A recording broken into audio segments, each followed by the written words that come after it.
வணக்கம் ஐயா, வணக்கம். ஈரோடு மாவட்டத்தில் நேற்றைக்கு குண்டேரி பள்ளத்திலேருந்து தாளவாடி வரைக்கும் நல்ல மழை.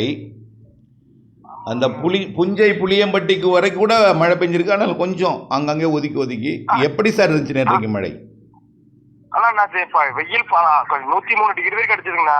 ஆமாம், நேற்றைக்கு 104 வரைக்கும் எதிர்பார்த்தோம். அந்த இடத்துல 102 103 எதிர்பார்த்தோம். ஆமாங்கய்யா. 103 ஈரோடு மட்டும் 103. ஓகே. அது நல்ல வேக்காட உப்பசமா இருந்துச்சுங்க. இரவு நைட்டு ஒரு 11:30 மணிக்கு பிடிச்ச மழைங்க காத்தோட. ஓகே. அது 12:30 வரைக்கும் நல்ல மழைங்க சார்.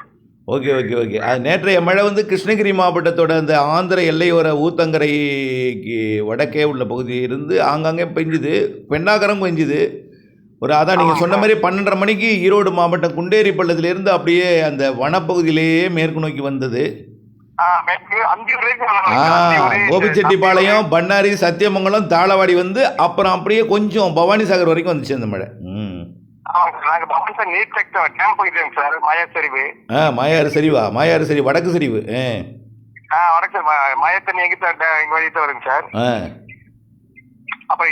கிழக்கு சரிவு சார், எங்களுக்கு ரொம்ப பக்கம். ஓகே.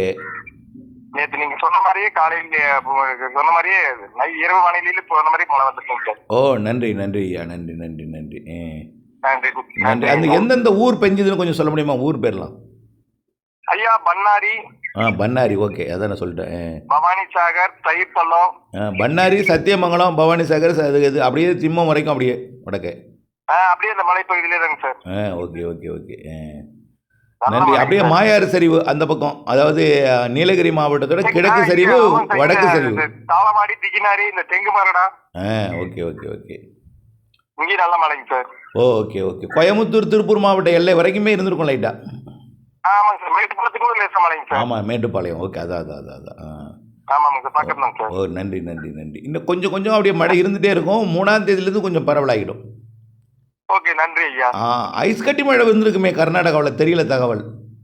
மேல தாளவாடியில் அப்படி சொன்னாங்க ஐயா. ஐஸ் கட்டி மழை தானே? ஆமாங்க சார். ஐஸ் கட்டி விழுந்திருக்கோம் தாளவாடியில். ஐஸ் கட்டி மழை தான். Okay okay. நன்றி நன்றி சார். நன்றி நன்றி நன்றி சார். நன்றி நன்றி நன்றி. வணக்கம் ஐயா, வணக்கம். அதாவது ஈரோடு மாவட்டம் மேட்டூரை ஒட்டிய பகுதியில் மழை, அதாவது பெண்ணாகரம் பகுதியிலேருந்து மழை அப்படியே பர்கூர் வனப்பகுதி, அப்படியே அந்த கொளத்தூர்லேருந்து ஈரோடு மாவட்டம் வடக்கு பகுதி, அதாவது எண்ணமங்கலம், அந்த அதனை ஒட்டியுள்ள பகுதி எல்லாமே மழை வந்திருக்கும் நேற்றைக்கு. எப்படி இருந்துச்சு இந்த மழை? சிறிய அளவிலான காற்று இருந்திருக்கும். ரைட்டு. ஆமா, காற்று சிறிய அளவில் இருந்தது. இடிமணல் இருந்ததுங்க. ஆனா மழை பெரிய எதிர்பார்ப்போட இருந்து, ஆனா அப்படி படப்பட ஒரு துளியோட முடிஞ்சிருச்சுங்க. Okay okay okay. உங்களுக்கு தெற்கே இருக்கக்கூடிய நாமக்கல் மாவட்டம் திருச்செங்கோடுலேருந்து அங்கேயே 2 சென்டிமீட்டர் மழை. திருச்செங்கோடு அந்த மழை அப்படியே ஈரோடு காவிரி கரையோர் செயலிழந்துச்சு. இதே போல் அந்த இது பெண்ணாகரத்தில் நல்ல மழை பெஞ்சிருக்கும். பெண்ணாகரம் அதன் சுற்றுவட்டார கிராமத்தில் அந்த நெருப்பூர், மேட்டூர் வடக்கு பகுதி, நீர்பிடிப்பு பகுதி, அந்த நீர்த்தேக்க பகுதியில் கொஞ்சம் மழை பெஞ்சிருக்கும். அந்த மழை அப்படியே கொளத்தூர், ஈரோடுக்கு அப்படியே செயலிழந்து போச்சு. இன்னொரு அப்படியே ஒரு இது அந்த பக்கம் கோபிச்செட்டிப்பாளையத்துக்கு மேற்கு உருவாகி அங்கே போய் நல்ல மழை பெஞ்சிருக்கு. கடம்பூர் ஈரோடு மாவட்டம் கடம்பூர் வனப்பகுதியில நல்ல மழை பெஞ்சுது. ஆமாம், அது அப்படியே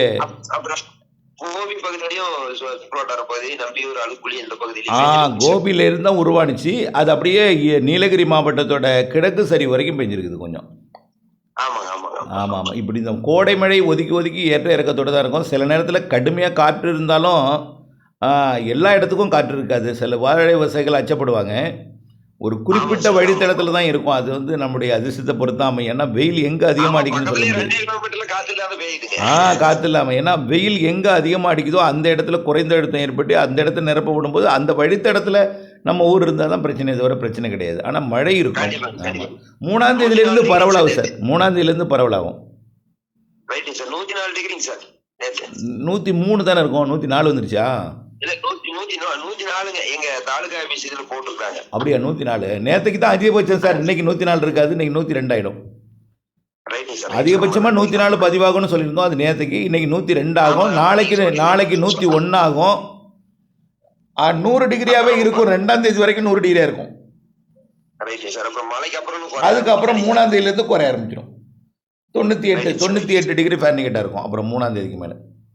சரிங்க சார். ஸோ ஒரு சின்ன இதுங்க, நம்ம எலெக்ஷனுக்கு அப்பெல்லாம் கொஞ்சம் மழை இருக்குங்களா, அந்த ஒரு வாரத்துக்கு கடமை இருந்த வேட்பாளர்கள் போக வரதெல்லாம் சிரமமா அதாவதுங்கய்யா எலெக்ஷன் நேரத்தில் வந்து அதாவது இப்போ வெயில் குறையுது உங்களுக்கு வந்து இப்போ 3ஆம் தேதியிலிருந்து 12ஆம் தேதி வரை வெயில் குறையுது. குறைஞ்சாலும் ரொம்ப குறையாது. 104ங்கிறது 98 இருக்கும். அது உங்களுக்கு வந்து பெருசாக கிடையாது. ஏன்னா ஒரு அதுதான் அது மாதிரி கொஞ்சம் குறைஞ்சிருக்கும். மழை வரப்போகிறதுனால தெரியாது. ஒரு 12ஆம் தேதி வரைக்கும் ஒன்றும் தெரியாது. 12ஆம் தேதிக்கு மேலே ஒரு வாரத்துக்கு கொஞ்சம் கூடும். 104க்கு மேலே போகாது. 100 101 அப்படியே 2-3 நாளைக்கு இருக்கும். அந்த எலெக்ஷன் நாளில் வந்து வங்கக்கடலில் ஒரு சிஸ்டம் உருவாகுது. அது வடக்கு நோக்கி போக தான் வாய்ப்பு இருக்கு. அப்படி உருவானால் மேற்கு மாவட்டத்திலேருந்து காத்து கிழக்கத்தான் வெயில கூட்டும். மேற்கு மாவட்டங்களில். அதனால இந்த நேற்று அனுபவித்த வெயிலை தாண்டாது. அவ்வளோதான். வணக்கம். செல்வகுமாரின் அதிகாலை வானிலை ஆய்வறிக்கை. அதிகாரப்பூர்வ வானிலை அறிக்கைக்கு இந்திய வானிலை ஆராய்ச்சித்துறை அறிக்கையை பார்க்கவும். 2026 மார்ச் 30 திங்கட்கிழமை அதிகாலை நிலவர ஆய்வறிக்கை. நேற்றைக்கு மேற்கு தொடர்ச்சி மலை மாவட்டங்களில் ஒரு சில இடங்கள்லையும் கர்நாடக எல்லையோர மாவட்டங்களில் ஒரு சில இடங்கள்லையும் மழைப்பொழிவு இருந்தது. அதை நாம் அறிவித்திருந்தோம் முன்கூட்டியே. 29ஆம் தேதி மழை தொடங்க வாய்ப்பு, ஒரு சில இடங்களில் ஆங்காங்கே அப்படின்னு சொல்லியிருந்தோம். அதன் அடிப்படையில் நேற்றைக்கு தொடங்கிருச்சு. கன்னியாகுமரி மாவட்டம் மயிலார் 21.2 மில்லிமீட்டர் மழை பொழிஞ்சிருக்கு. இன்னும் கன்னியாகுமரி மாவட்டத்தில் ஆங்காங்கே மழை அருமனை கூட 13 மில்லிமீட்டர் மழை பொழிந்திருக்கு. ரைட். அடுத்தது பார்த்தீங்கன்னா தேனி மாவட்டத்தில் கடமலை குண்டு 19.2 மில்லிமீட்டர் பெய்திருக்கு. அடுத்தபடியாக ஆங்காங்கே மழை லேசாக இருந்தது, நனைக்கும் மழைகள் இருந்தது தேனி மாவட்டத்தில். அதுக்கு அடுத்தபடியாக பார்த்தீங்கன்னா கர்நாடக எல்லையோர மாவட்டங்கள், ஆந்திர எல்லையோரத்தில் குப்பத்தை ஒட்டிய பகுதியில் மழை உருவாகும். அந்த மழைப்பொழிவு அப்படியே மேட்டூர் குளத்தூருக்கெல்லாம் வரும் அப்படின்னு சொல்லியிருந்தோம். அதன் அடிப்படையில் நேற்றைக்கு கர்நாடக எல்லையோர அந்த குப்பத்தை ஒட்டிய பகுதி உருவான மழை அப்படியே கிருஷ்ணகிரி மாவட்டத்தோட தடிக்கல் 21.2 மில்லிமீட்டர் மழை பொழிஞ்சிருக்கு. இன்னும் அங்கங்கே பிலிகுண்டில் இப்படி ஆங்காங்கே மழை பொழிந்தது. கர்நாடக எல்லையோரத்தில் தடிக்கல்ங்கிற இடத்துல 21.2 மில்லிமீட்டர் பெய்திருக்கு. அடுத்தபடியாக பார்த்தீங்கன்னா நாமக்கல் மாவட்டத்திலேயே நேற்றைக்கு நாம் அறிவித்திருந்தோம். திருச்செங்கோடு 20.4 மில்லிமீட்டர் பெஞ்சிருக்கு திடீர் இடிமழை.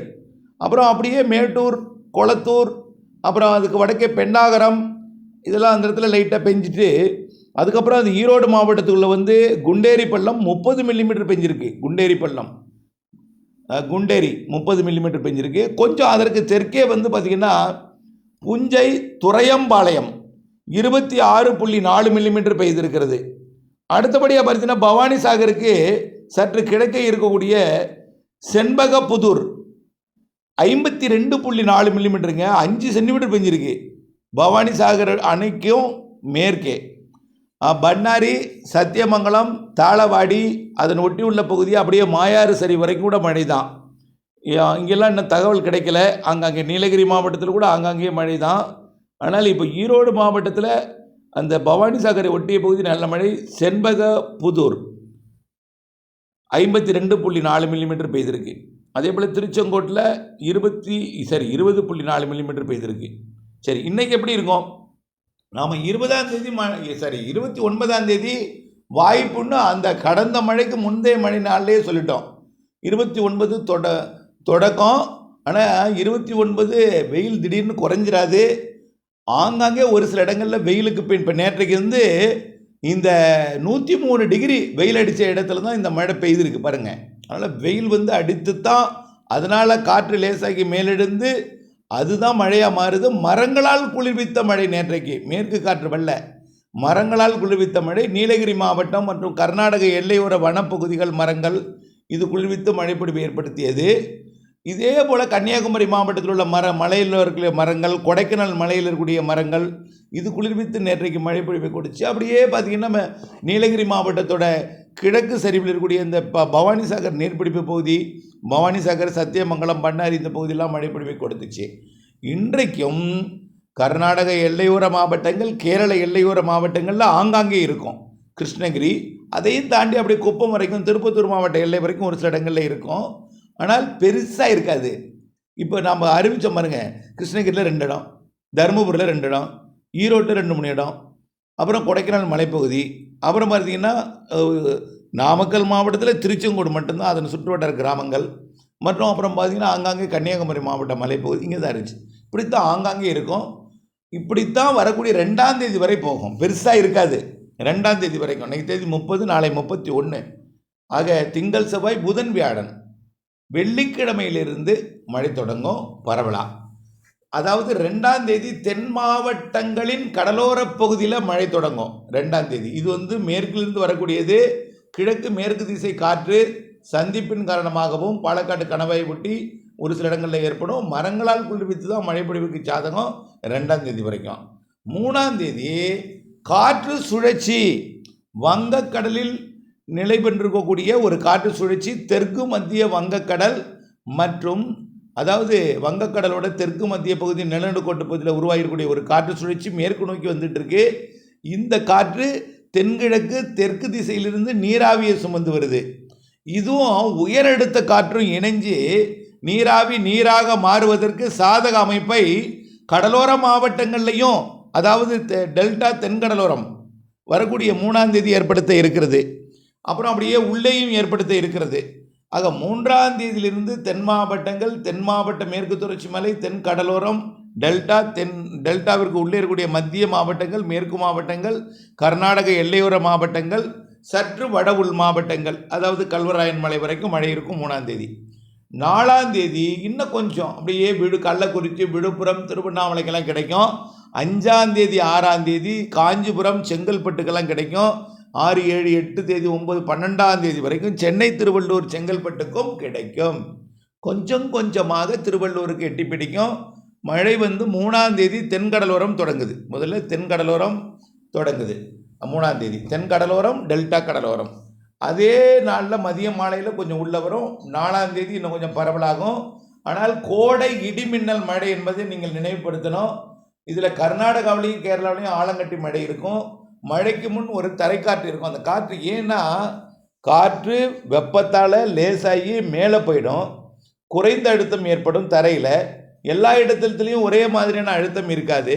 எங்கே அதிகமாக காற்று வெப்பத்தால் லேசாகி மேலே போணுச்சோ, எங்கே அதிகமாக ஈரப்பதெல்லாம் மேலே போய் குறைந்த அழுத்தம் ஏற்பட்டுச்சோ, அந்த இடத்திற்கு காற்று ஓடோடி வந்து மழையாக, அதாவது எல்லா காற்றும் லேசாகி மேலே போயிடும். பெரும்பாலும் ஒவ்வொரு இடத்துல ஒரு அழுத்த வேறுபாடு இருக்கும். முதல்ல மழையாக மேலிருந்து ஏதாவது ஒரு இடத்துல இறங்கும் பொழுது அது என்ன செய்யும், எங்கே அழுத்தம் குறைவாக இருக்கோ அந்த இடத்தை போய் நிரப்புவதற்காக அந்த காற்று ஓடும். அந்த ஓட்டம் தான் அந்த மழைக்கு முன் வரக்கூடிய காற்று. அப்போ ஓடும் பொழுது தான் குளிர்விக்கும். குளிர்வித்து மழை மேகங்கள் உண்டாகும்.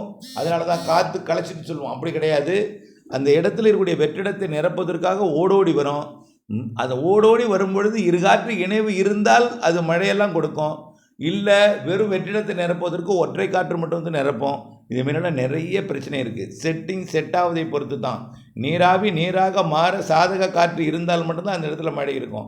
இல்லைன்னா வெறும் இடிமின்னலோடையே போகும். சில நேரத்தில் அந்த ரேஷியோ சரியாக இல்லைன்னா இடிமின்னல் அதிகமாக இருக்கும். சில இடத்துல வெறும் காற்றாகவே போயிடும். சில இடத்துல காற்று அடித்து அப்புறம் மழை வரும். இப்படித்தான் இருக்கும் வானிலை. வரக்கூடிய 12ஆம் தேதி வரைக்கும் இந்த மழை வானிலை இருக்குது தமிழ்நாட்டுக்கு. 3ஆம் தேதியிலேருந்து கொஞ்சம் கொஞ்சமாக தீவிரமடையும். மழை மேற்கு மாவட்டங்கள், கர்நாடக எல்லையோர, கேரள எல்லையோர மாவட்டங்களில் நேற்று போல் ஒரு சில இடங்களில் பெய்தது போல் ஒரு சில இடங்களில் இருந்து கொண்டே இருக்கும் 2ஆம் தேதி வரைக்கும். இணைந்தே இருங்கள் அப்டேட்ஸுடன். நன்றி.